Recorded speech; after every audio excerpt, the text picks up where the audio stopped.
ये कहानी है परमात्मा महावीर के शासन की एक महान साध्वी भगवंत चंदन बाला जी की।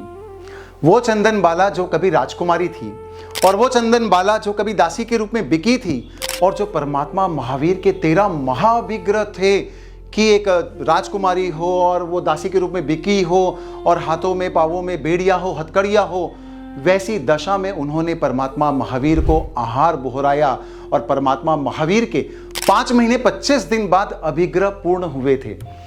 ऐसी चंदन बाला ने परमात्मा महावीर के केवल ज्ञान होने के पश्चात उनके पास संयम और चारित्र जीवन ग्रहण किया और साध्वी प्रमुखा बनी और मृगावती श्री जी साध्वी जी ने भी उनके अंदर में दीक्षा ली।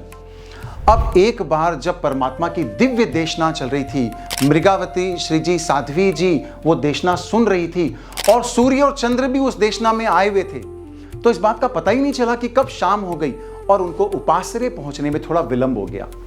तो चंदन बाला साध्वी जी ने उनको डांटते हुए, उल्हाना देते हुए कहा कि एक साध्वी को इतनी देर से उपासरे के अंदर आना शोभा नहीं देता है।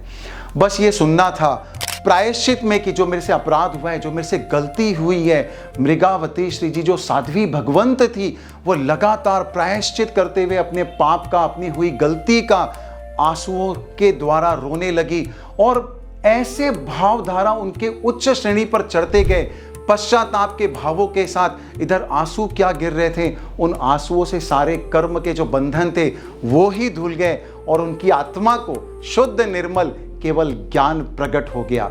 और उस रात्रि को एक और अद्भुत घटना भी हुई। ये था इस वीडियो का पार्ट 1। जुड़े रहिए पार्ट 2 के लिए।